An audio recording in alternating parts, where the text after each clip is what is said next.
열매를 맺어라. 오늘 여러분들과 함께 회개의 열매를 맺어라 라는 제목으로 함께 말씀의 은혜 나누도록 하겠습니다. 이 말씀을 나눌 때 크신 아버지 하나님의 은혜와 평강이 저와 여러분 가운데 가득히 임하시기를 주의 이름으로 축원합니다. 오늘부터 우리는 신앙의 모퉁이돌 설교 시리즈를 함께 나누도록 하겠습니다. 예수님 당시 집을 지을 때 벽과 벽이 만나는 그 모퉁이의 밑에다가 넓고 넓적한 돌을 두었습니다. 그래서 이 돌이 벽과 벽을 지탱해 주었고, 그래서 건물을 지을 수 있었던 겁니다. 이처럼 건물을 지을 때 모퉁이에 두었던 돌을 모퉁이돌이라고 부릅니다. 저는 신앙에 있어서도 우리의 신앙이라고 하는, 우리의 삶이라고 하는 거대한 집을 지을 때 기초가 되는 이 모퉁이돌과 같은 것들이 반드시 필요하다고 생각을 합니다. 물론 가장 크고 가장 중요한 모퉁이돌은 당연히 예수님이십니다. 예수님 위에 우리의 신앙과 우리의 삶이 세워져야만 합니다. 하지만 예수님 이외에도 우리는 성경에서 여러 가지 우리의 신앙과 삶에 있어서 중요한 여러 가지 가치들을 발견하게 되어집니다. 바로 그것, 우리 신앙에 있어서 중요한 기초가 되는 것이 무엇일까? 이것들을 함께 고민하고 이것들을 함께 우리 삶 가운데 실천하기 위한 마음으로 제가 기도하는 것 가운데 준비한 설교 시리즈가 바로 이 모퉁이돌 시리즈가 되어집니다. 여러분, 세상 모든 일들이 그렇습니다만 신앙에 있어서도 기초가 정말로 중요합니다. 기초가 약하면 너무나도 쉽게, 너무나도 빨리, 너무나도 정말 헛되게 무너지는 것들을 우리는 경험하게 되어집니다. 예수님을 처음 믿을 때 여러분 어떻습니까? 처음에는 정말 하루하루가 예배 드리는 것만 해도 정말 감사하죠. 그냥 내가 전도하는 이 사람이 나와 함께 예배 드리는 것만 해도 정말 감사하다는 그런 생각을 하게 되어질 겁니다. 그런데 조금씩 신앙생활 하다 보면 예배 드리는 것도 정말 괜찮고, 찬양 부르고 기도하는 것도 즐겁고, 교회 성도님들과 식사하는 것도 정말 좋고 괜찮습니다. 그런데 어느 순간부터 교회에서 특별히 담임 목사님이 자꾸 뭘 하자고 합니다.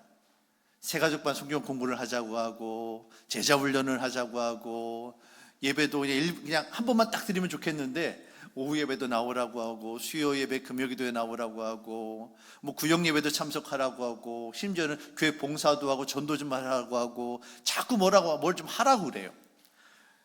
왜 이렇게 귀찮게 구는지. 저희 아버지가 그러시더라고요. 야, 성도님들 좀 제발 좀 괴롭히지 말라고.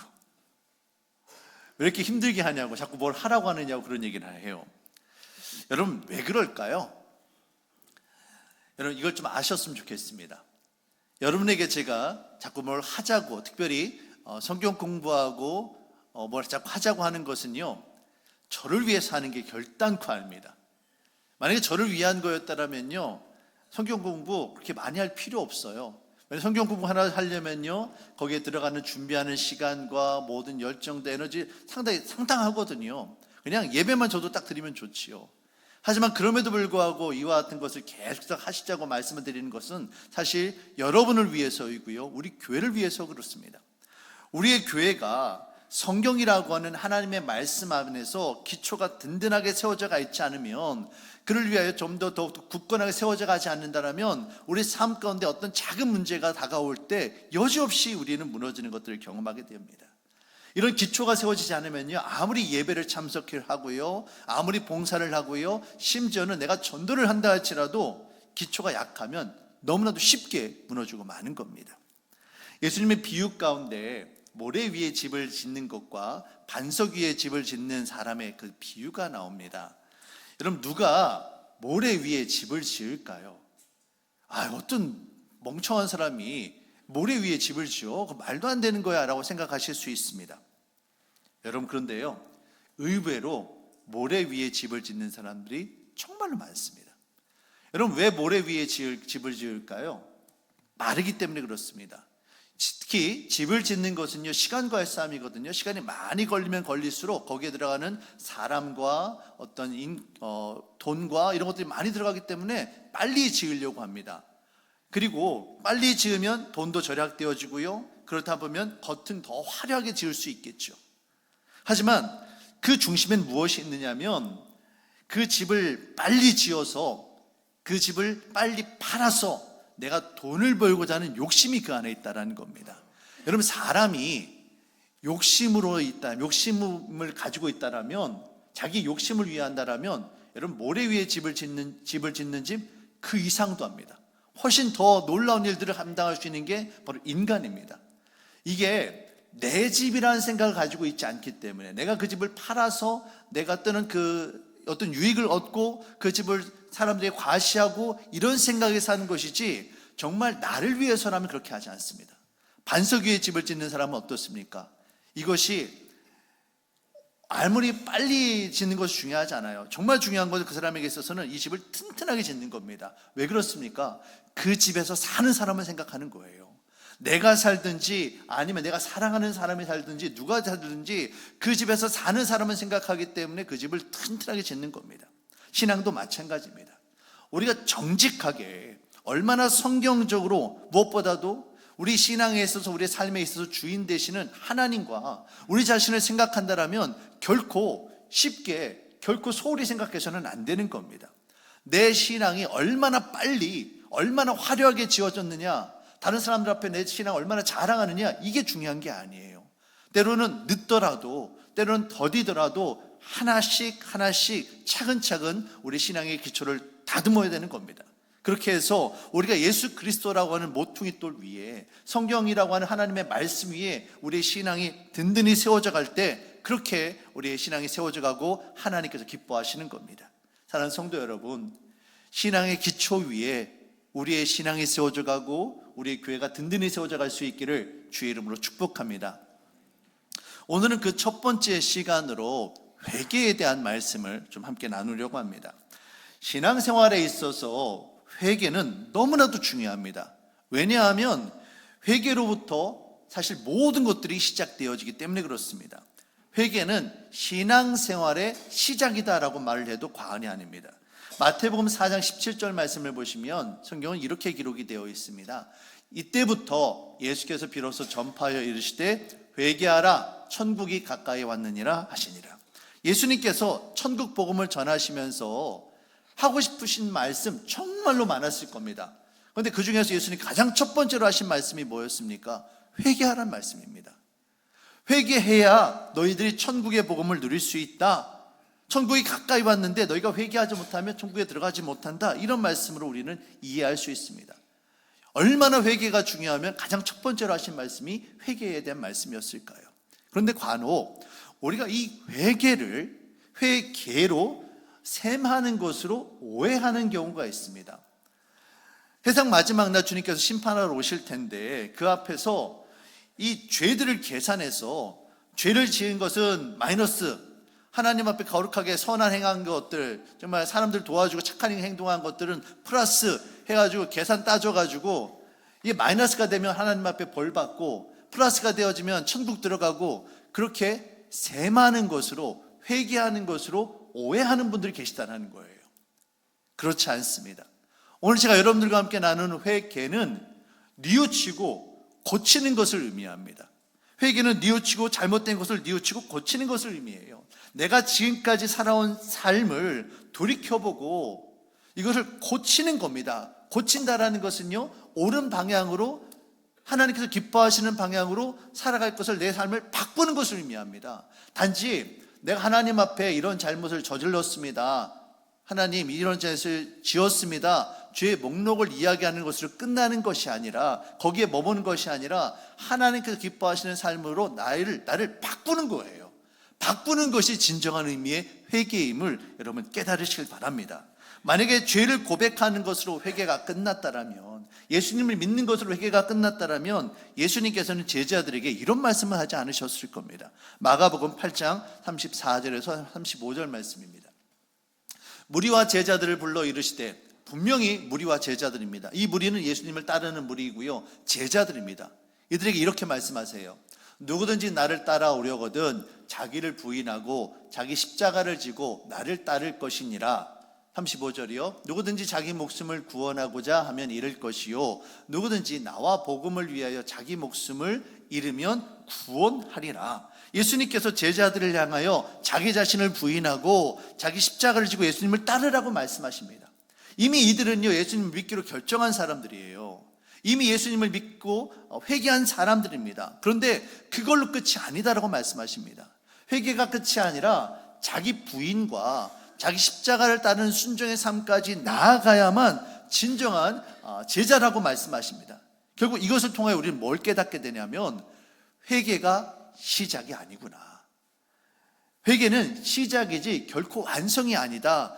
회개뿐만이 아니라 자기 부인과 자기 십자가를 지고 주님의 말씀 앞에 따르는 순종이 있을 때 이것이 진짜로 전체적으로 진정한 회개가 되어지고 이것이 바로 하나님께서 기뻐하시는 삶이구나라는 것을 우리는 깨닫게 됩니다. 지금까지 내가 하나님과 상관없이 내가 주인 되고 살아왔다라는 이 나라는 사람이 내가 하나님 나라 백성이 되어지고 하나님의 은혜를 누리기 위해서는 먼저 내가 주인 되었음을 깨달아야만 합니다. 그리고 내가 주인 되었음을 주께 고백하며 내가 아니라 하나님이 왕이십니다. 하나님이 날 다스려 주셔야 됩니다라고 고백하는 일이 있어야 됩니다. 이게 여러분 자기 부인이에요. 자기 부인으로 끝나는 것이 아니라 이제 주님께서 말씀하시면 그 말씀 앞에 어떻게 해야 됩니까? 하나님 저를 다스려 주세요 말만 하고 그냥 상관없이 따르지 않는다면 그건 진정한 회개가 아니죠. 주님의 말씀 앞에 순종하는 삶이 필요합니다. 이게 바로 예수님께서 말씀하시는 자기 십자가를 지고 주님을 따르는 삶이 되어지는 겁니다. 내게는 구원의 능력이나 자격, 조건이 없음을 부인하는 것 자기 부인입니다. 그리고 이것을 충분하지 않고 주님의 말씀 앞에 순종하는 삶이 있을 때 자기 십자가를 따르고 주님께서 기뻐하신 삶을 살아가게 되어질 때 이로써 우리가 진정한 회개에 이르게 되어지는 겁니다. 이 주님의 자기 부인과 십자가를 지고 살아가는 삶, 이것을 오늘 본문 누가복음에서 세례 요한은 회개에 합당한 열매라고 부르고 있어요. 자, 오늘 말씀 다시 한번 보시면 누가복음 3장 7절에서 세례 요한이 이렇게 이야기합니다. 세례 요한이 많은 사람들에게 회개의 세례를 베풀었습니다. 이때 많은 사람들이 세례 요한에 나와서 이 회개를 위한 세례를 받고 복음을 받아들이려고 하고 있습니다. 그런데 세례 요한이 그들에게 이런 말을 합니다. 요한이 세례 받으러 나오는 무리에게 이르되 독사의 자식들아 누가 너희에게 일러 장차 올 진노를 피하라 하더냐. 지금 이 사람들이 어떤 사람들입니까? 요한이 전하는 말을 듣고 우리가 회개하고 좀 하나님 나라 백성이 되겠습니다. 그렇게 나온 사람들 아니겠습니까? 세례 요한이 이 말씀을 전하고 사람들에게 회개의 세례를 베풀 때는 되도록이면 많은 사람들이 구원받기를 원했을 거예요. 많은 사람들이 하나님 나라 은혜를 받아 누리길 원했을 겁니다. 그런데 이 요한이 왜 뜻밖에도 독사의 자식들아 이야기하면서 너희가 어떻게 장차 올 진노를 피하려고 하느냐, 마치 그들이 구원받는 것을 원하지 않는 것처럼 이렇게 이야기한단 말이에요. 여러분, 이 말씀을 우리는 어떻게 이해해야 될까요? 여기서 포인트는 이 독사의 자식이라고 하는 이 사람들이 누구냐라는 겁니다. 1차적으로는 당시 이 세례 요한의 앞에 나온 사람들은 유대인들이었습니다. 유대인들, 자기 스스로의 의와 율법과 할례와 이런 것들로 가득해서 자기 자신을 속이고 하나님을 속이고 그렇게 살아왔던 유대인들을 이야기하는 거예요. 그런데 여러분, 이게 유대인들만 해당되는 이야기일까요? 결코 그렇지 않습니다. 사실 우리들도 마찬가지입니다. 본질적으로 저와 여러분들 모두가 다 이 독사라고 표현되어 있는 성경에서 거짓의 아비라고 하는 이 사탄의 속임수에 넘어가서 죄를 지음으로 말미암아 하나님으로부터 멀어지고 심판을 받아 죽을 수밖에 없었던 죽을 죄인들이 바로 저와 여러분들입니다. 유대인들만 해당되는 게 아니라 우리들도 사실 이 독사의 자식들이거든요. 그런 우리들을 향해서 하는 말이라고 해도 과언이 아닙니다. 세례 요한은 독사라고 표현되어 있는 이 거짓의 아비에 속아 넘어가서 하나님의 자녀인 우리가 세상의 죄악 가운데 속해서 살아가고 있었다는 거예요. 그런 우리들을 향하여 너희들이 지금 뉘우치고 돌이키고 있는데 전 진정으로 너희들이 뉘우치고 있느냐? 아니다라는 겁니다. 단지 입술로만 거짓된 고백으로, 사탄은 거짓 사비거든요. 우리가 입술로만 하나님을 믿는다라고, 주님을 따른다라고 거짓으로 거짓말하고 있지, 그 심령은 주님께서 기뻐하시는 모습으로 돌아서지 않았는데 여전히 그런 상황 가운데도 너희가 하나님 앞에 나와서 심판을 모면하려고 하고 있느냐, 바로 그걸 지적하고 있는 겁니다. 오늘 우리가 읽지는 않았습니다만 누가복음 3장 1절부터 어떤 이야기가 나오느냐면, 세례 요한이 사역을 할 때 누가가 가장 먼저 당시에 있었던 그 황제와 여러분 1절부터 좀 잠깐 성경을 좀 보시도록 할까요? 누가복음 3장 1절부터 좀 보시겠습니다. 디베르 황제가 통치한 지 15해, 먼저 황제가 나오고요, 빌라도 유대 총독 나오고요, 그리고 헤롯 대왕이 낳은 3형제가 있습니다. 이들이 유대 땅을 나누어서 분봉왕을 다스렸는데, 헤롯이 있고요, 그 동생 빌립이 있고요, 그 다음에 루사니아가 이게 분봉왕으로 다스렸습니다. 당시에 정치의 최고의 지도자들이었어요. 2절 보시면 대제사장 안나스와 가야바가 나옵니다. 이들은 유대인들을 대표하는 사람들입니다. 정치와 종교에 있어서 최고의 권력자들이에요. 여러분, 이들이 회개를 안 했을까요? 특별히 안나스와 가야바 대제사장이거든요. 이스라엘 백성들은 하루에 아침 저녁 2번의 회개의 제사를 드립니다. 특별히 1년에 이런 정월을 첫 번째 날에는 대속죄일이라고 해서 대제사장이 모든 백성들의 죄를 하나님 앞에 회개하는 제사를 드립니다. 이걸 대속죄 제사라고 불러요. 대제사장이 회개의 제사를 드리면서 자신이 회개를 안 했겠습니까, 여러분들? 당연히 했겠죠. 근데 그럼에도 불구하고 베드로는 그런 그들을 향하여 독사의 자식이라고 이야기하고 있습니다. 왜 그렇습니까? 입술로는 회개하고 있지만, 회개라는 행위는 있지만 이 심령이 주님 앞에 온전히 회개하고 자복하고 회개에 합당한 열매를 맺음이 없었다라는 거예요. 입술로만 거짓말로 회개를 했지 진정한 회개가 그들에게 없었다라는 겁니다. 야고보 사도는 행함이 없는 믿음은 곧 죽은 믿음이라고 이야기했습니다. 입술로는 믿는다라고 하지만 믿는 자의 삶을 살고 있지 않다라면, 입술로는 회개하고 있지만 회개에 합당한 열매를 맺지 않고 있다라면 그건 아니다라는 거예요. 사랑하는 성도 여러분, 저와 여러분들이 입술로만, 겉으로만 회개하고 입술로만 주님을 믿는다라고 이야기하는 것이 아니라 진정 우리의 심령에 있어서 회개에 합당한 열매를 맺고 주님께서 기뻐하시는 거룩한 삶을 살아갈 수 있는 저와 여러분들이 되시길 바라겠습니다. 단순하게 입술로만 회개하러 끝나는 것이 아니라 내가 주인된 삶을 내려놓고 나 자신을 부인하고 오직 하나님의 말씀 앞에 따르는 순종의 삶, 십자가의 삶까지 나아갈 수 있는 저와 여러분들이 되시길 바라겠습니다. 이것이 바로 진정한 회개의 열매입니다. 오늘 말씀 10절 말씀을 보시면 세례 요한이 이 회개의 세례를 받으러 나온 유대인들을 향하여 그 독사의 자식들아라고 이야기를 했잖아요. 그러니까 그 사람들이 그럼 우리가 어떻게 해야 되겠습니까? 어떻게 우리가 해야 회개에 합당한 열매를 맺겠습니까? 라고 질문을 합니다. 그러자 세례 요한이 11절에서 이렇게 이야기합니다. 대답하여 이르되 옷 2벌이 있는 자는 옷 없는 자에게 나눠줄 것이요 먹을 것이 있는 자도 그렇게 할 것이니라. 우리에게 옷이 있으면 사람들 나눠주고 먹을 것이 있으면 먹을 것을 나눠주래요. 여러분, 이 말씀을 좀 오해하시면 안 됩니다. 그러니까 선한 행위를 통해서 내가 구원을 받는다, 그걸 이야기하는 게 아니에요. 지금 1차적으로 오늘 누가복음에 기록되어 있는 이 사람들이 누구입니까? 옷 2벌 있는 사람입니까? 아니에요. 옷 2벌이 아니라 옷이 수백 벌 있는 사람들입니다. 황제, 유대 총독, 대제사장들, 당시 사회에서 정치, 종교, 경제에서 최고의 권력자들입니다. 그들에게 옷 2벌밖에 없겠습니까? 그들에게 먹을 것이 정말 자기의 일용할 양식밖에 없겠습니까? 아니다라는 거예요. 자기의 욕심을 위해서 그렇게 갖고 있는데 그럼에도 불구하고 하나님께서 기뻐하시는 삶을 위하여 나누어주고 쓰는 것이 아니라 나 자신밖에 모르는 그런 삶을 살고 있는 겁니다.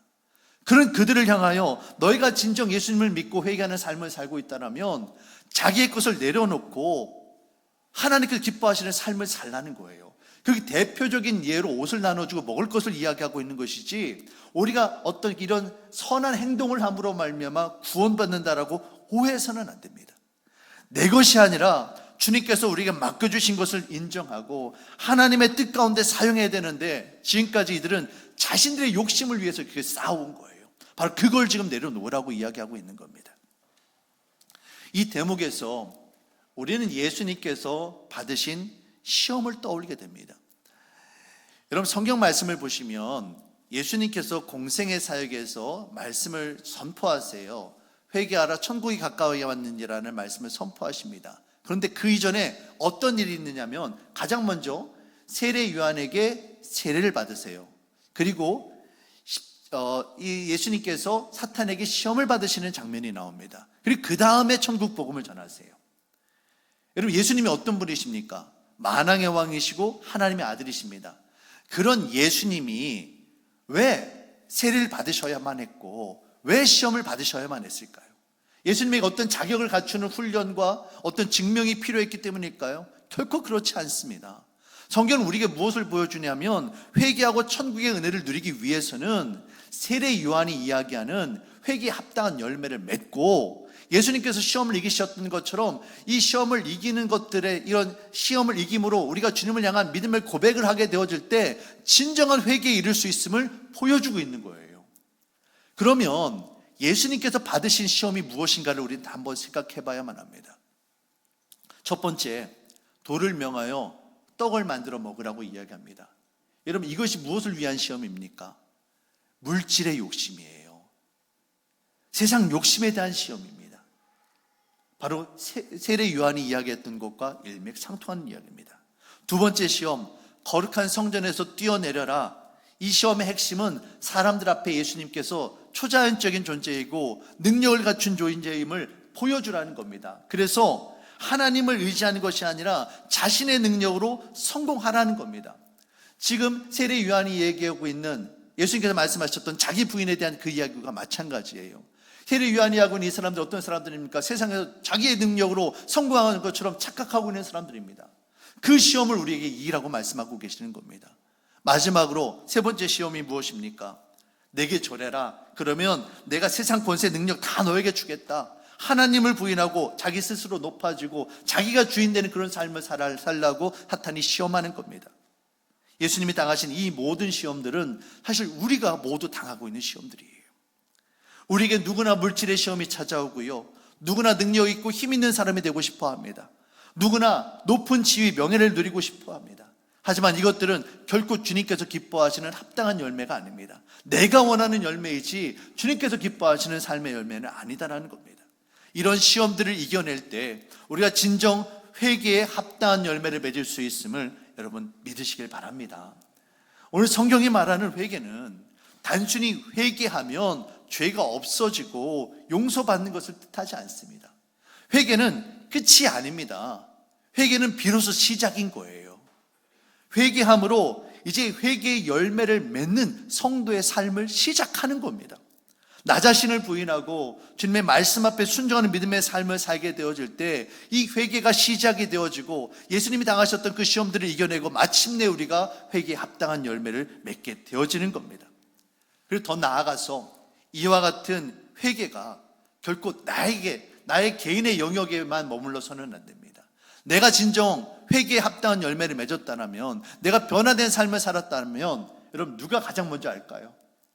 내 가족이 가장 먼저 알고요, 나와 함께 일하는 동료들이 가장 먼저 알게 되어집니다. 예수님은 저와 여러분들 향하여 세상의 빛과 소금이다라고 말씀하셨습니다.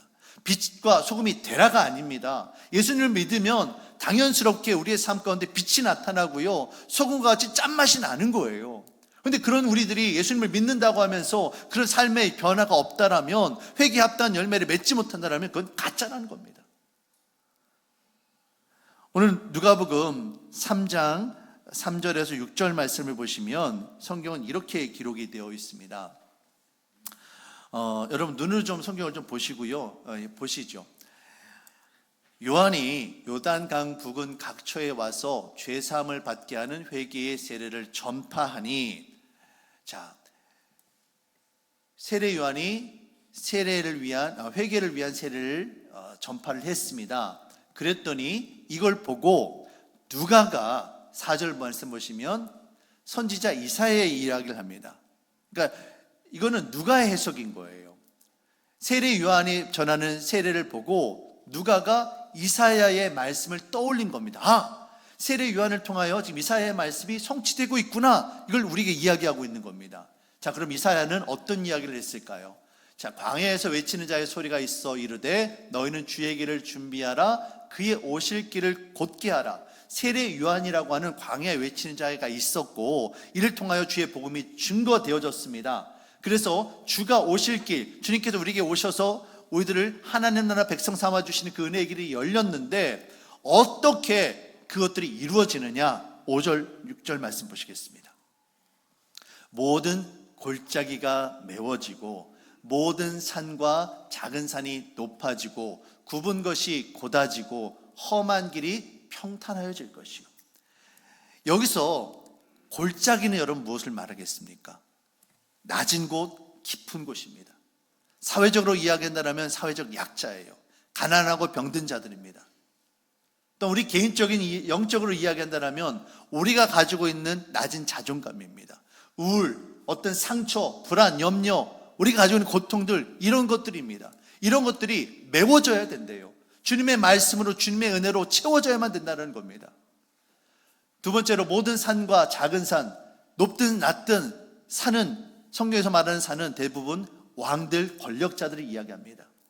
이런 산들이 어떻게 되어야 됩니까? 낮아져야 되는 거예요.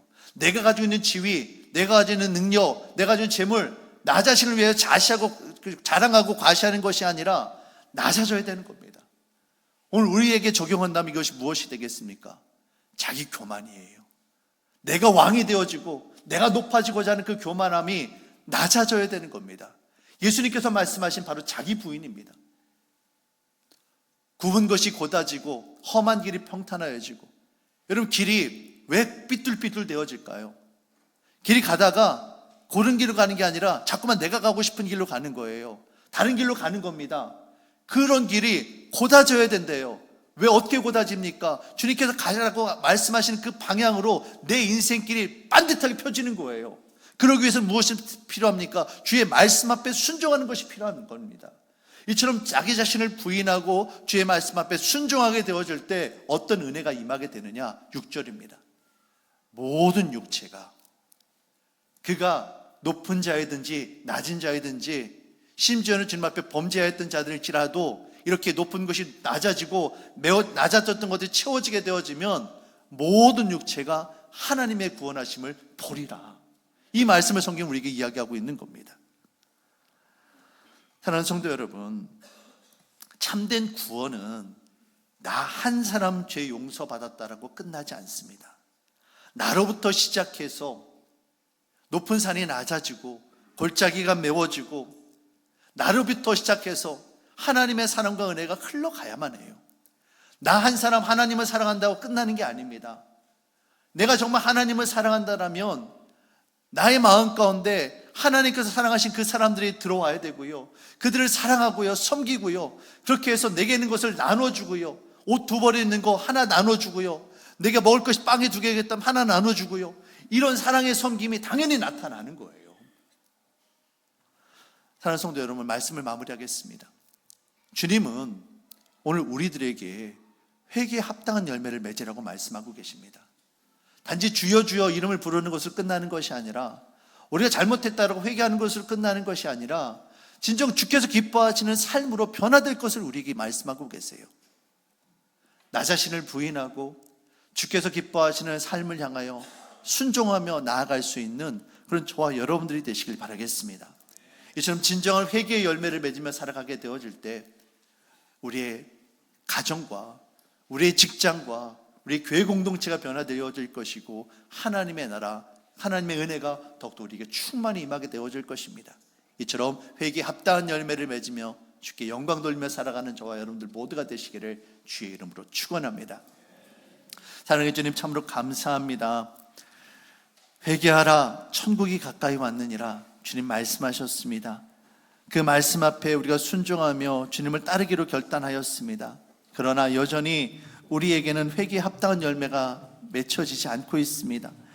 자기 자신을 부인하지도 못하고 있고 주님의 말씀 앞에 순종하지도 못하고 있습니다.